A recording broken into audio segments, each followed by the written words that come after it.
watch 25 hours of boxing. Just go to fightnetradio.com, click on the link on the day of the fight. You will see a link. Just send a direct messenger. We'll add you to our little... Is that it for the year, Lee? No, well, no. I think we're done. That was the last boxing match? Hold on, I'll check. Yeah, I think that was the last fight for the year, 2019. I will let you know completely. The next fight is December 30th. You're wrong. There is a ESPN Plus card. Matsuyuki Ito. Oh, come on. It already beat 2019 in Japan. I don't think so, because then we'd know about Deontay. About Mayweather, wouldn't we? No. Yeah. On the 30th? 30 oh, yeah, right. So Tokyo, Japan is Ito on ESPN Plus. On the 31st in Macau is Donny Nietes and Kazuto Ioka for the Bantamweight title. Shit. Hey, is Mayweather really fighting? Do you really think that fight is happening? Honest to God, I don't know. It's crazy. Yeah, it's crazy. I don't know what he's doing over there, but I haven't seen shit on Floyd preparing for this fight. I don't think he's training. I don't know if that's real or not. I mean, he's done enough to make it very clear it doesn't matter what happens in case he catches a back heel or gets knocked out. It's not a real fight. It's not going to count on my overall score, so don't think that it does. Yeah, like he's doing all the shit because clearly he's not going to train for the fight. Like he's not putting in any effort to collect his $100 million. Yeah, I know. I don't see it either. I really don't. 3 rounds, he might think he can do that just on walking in and showing up. That'll do it for last night's fight. Go to fightnetradio.com. Join the next conversation. We will probably have one of these based on the boxing schedule on the 18th. January 18th. We'll have ESPN Plus with Brian Jennings and Oscar Rivas. We'll have DAZN going off with Andrade, I'll say it correctly, Demetrius Andrade and Artur Akavov. And that will be on the 18th. And then on the 19th, of course, Showtime pay-per-view, Manny Pacquiao, Adrian Broner. We'll probably do some live chatting during the fight. I'm debating whether or not I'm going to Vegas. To be perfectly honest, I haven't really decided yet. We'll see how I feel. Maybe I'll go. Because I'm going to turn around and go back for Super Bowl, Andrew. So I don't know if I'm going to just stay home for that fight and then wait till Super Bowl. Because I go every year to watch the Super Bowl in Vegas on February 3rd. For those of you interested, I'll be at the Super Bowl or in Vegas for the Super Bowl. I'm thinking about buying a table in downtown Vegas so you can come by and say hi and have a drink kind of thing. There's also a fight at the end of the month in Vegas as well. It's a lot. It's a lot, Andrew. It's a lot, I don't know. I'm getting old, and it seems to be more and more work to go to Vegas each time. Well, you do go a lot. You're talking multiple weeks in a row. Which takes us to news. So let's cover it quickly and kick these out in the next 30 minutes. Yeah. So it's not a big, long, drawn-out affair. Let's start off with Adonis Stevenson, and his son, Stevenson. Is awake and recovering, says girlfriend. Former WBC light heavyweight champion Adonis Stevenson is now awake. On December 1st in Canada, he was brutally knocked out by Alexander blah, blah, blah. After the fight, Stevenson began to have physical issues and felt very dizzy. He was then taken to the hospital where he had severe brain bleeding. He was placed in a medically induced coma to relieve the swelling. Earlier this week, Stevenson longtime promoter Yvonne Michel of Gym informed members of the media that Stevenson was still in a coma and showing no signs of recovery. It was not exactly when Steven regained consciousness, but from his girlfriend Simone Cici God. Is that really her fucking name? Good God. On behalf of Adonis and our family, I just wanted to take a minute to thank everyone who has taken the time to reach out and send prayers to Adonis. We are so grateful for the outpour of messages, gifts, and support. Superman is a world champion and has demonstrated his strength. Oh my God, this is about her. I hate it when people make it about them during somebody's tragedy. I'm not going to read it. I'm not like this is all about her and the family and fine. How great. No. Okay, that's good, but we're just happy he's awake. Despite recent reports leaked to the media, I wanted to clarify that Adonis is awake. He is healing from his injuries in private company of his family and his dedicated medical team. Adonis is a world champion in the ring and exhibiting the same grit, strength, and determination in his recovery. Yeah, when you're saying Adonis and our family are so grateful, like, no, yeah, okay, calm down, bitch. You didn't do shit. You sat by his side.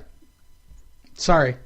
Oh, I don't dig that shit. All right, anyway, he's awake. You're not going to do a big Larry Merchant-like moment about Adonis Stevenson? No, there's nothing to do yet. We got to see if he's all right. He's awake. We got to be happy about that. There's nothing. I don't have anything else. This is a guy who captured a title and then fucking held it hostage for 2 years, 3 years. I mean, it's not like we're going to say he's a great champion. I'm not going to come out here and say that. Well, that's what his girlfriend said, Andrew. What? Why can't you be more like her? Oh, come on. Oh. Anyways, he's awake. So I'm happy to hear that. I hope he's in good health. I hope, the coma didn't do anything to him physically. So that's about all I got. Alvarez statement had Haymon's blessing for top rank deal. WBO light heavyweight champion. Eliter Alvarez said his multi-year co-promotional deal with Top Rank and previous promoter Jim Group Yvonne Michel makes unification possible if he wins February 2nd against Sergey Kovalev, the Ford Center at the Star at the Cowboys training facility. What is that? The Ford Center at the Star, the Dallas Cowboys training facility just outside of Dallas. Good Lord. According to an earlier report by Luke... Yeah, I get it, but what's the Ford Center at the Star? What is that? Are you at the Star or are you at the Ford Center? What are you at? That is getting a check from Ford to name your training facility the Ford Center. Cherry Jones is always, money, if it don't make dollars, it don't make sense. I got an outhouse. Anyone want to name it? According to an earlier report by Luke Furman of Boxing Scene citing Radio Canada, the 2-year agreement guarantees Alvarez, 24-0, 12 KOs, a 7-figure purse for as many as 7 fights, a percentage of any pay-per-view event that headlines, ticketing revenue for all event, and also provides for Alvarez to fight at least one time a year in Quebec. The financial terms would be revised if Alvarez loses his title, according to the report. Well, yeah, of course, bro. Don't fucking lose, man. I would hate to one of those controversial decisions to take everything away. I don't even know what to say about the deal. It's the WBO title, for God's sakes. And literally, if I were him, I wouldn't fight anybody and try to get paid on this deal. Well, he already left the PBC. He's with Top Rank now, so more likely he's going to be fighting everybody. But you make a good dime if you keep winning. Well, right? that's what the contract is, right? I get that. Yes, sir. It's all good. Yes, sir. Hey, what I do like, he left Al Haymon. Look, Al Haymon's his advisor, but he signed with Top Rank. Why is that, people? Because they're out of money I with wonder. PBC. Do you think it's because Adonis Stevenson made him sit there for 3 years and not fight him, and then he got Kovalev and won, knowing he probably would have beat or had the opportunity to fight 3 years ago? The man could have been making championship money for 3 years now, right? He beat Kovalev. Yes, Kovalev had already been beaten by Andre Ward, but Alvarez was no flash in the pan, right? He got his moment and he shined. When you do that, Lee, sometimes that makes you more mad at your boss than when you walked into the fight or walked into any profession and someone thinks you can't be somebody and you know you're that guy. Okay. I'm dead serious. What? You don't think this is a good thing Al Haymon's fighter went to Top Rank? I do, and I expect that trend to continue. DAZN and Top Rank to continue to take these PBC fighters like this because there's a lot more money on the other side. The fights are bigger. You can go fight in the UK and make sold out arenas. I believe they sold out Chisora and they sold out Warrington. So no, it's Let me I thought explain. that was great news. Alvarez is going to lose to Kovalev. Lee, he already knocked him out. What the hell are you talking about? He's going to fight him again. He's probably going to knock his ass out again. He's not, Andrew. All right, we'll see. I don't think Top Rank makes bad investments. I'm going to tell you that. These guys, they know they're fighters. They know when to get these guys. Look at Joseph Parker. Remember, we always talked about he on the same week, his prospect, Andy Ruiz, undefeated Olympian heavyweight boxer, is fighting some guy from New Zealand, Joseph Parker. No one's ever heard about. He's over there knocking out people. Top Rank signs him the week of the fight. Parker is now still in the rankings fighting people. Where's Andy Ruiz? I haven't seen him since that fight. They know when to switch. Teofimo Lopez to face Diego Magdaleno on the Alvarez-Kovalev 2 card. On Wednesday, Top Rank announced that Leader Alvarez-Sergey Kovalev rematch would actually be a quadruple header. Good for them. Nice. It stated that on ESPN WBO, featherweight champion Oscar Valdez will face Carmen Tomason, with Richard Comey battling Isa Cheniev for the vacant IBF lightweight title in the co-feature bout. Afterwards, the action moves to ESPN Plus app, where WBO light heavyweight champion Leader Alvarez will take on Sergey Kovalev in their sequel of their August 4th bout, with rising lightweight prospect Teofimo Lopez facing a fighter to be announced later in the co-feature. Boxing Scene has learned that the Tubba fighter will be Diego Magdaleno, 31-2. Both Lopez and Magdaleno live in Las Vegas and know each other very well. Okay. Ooh, I hate that. Yeah, that's a boring fight in the making. Look, they're a 12-round filler fight is what they are. Match. Listen, it's a step up for Teofimo. Okay, Diego Magdaleno used to be a big-time prospect. Him and his brother for Top Rank. You remember, Lee, all the ballroom fights, these two kids would back him out. We've watched these guys live. He just fell off. You know, he's been stopped in the WBO shot that he had against Terry Flanagan. He was knocked out in that fight. Decision lost to another Top Rank big prospect, Roman Martinez at the time.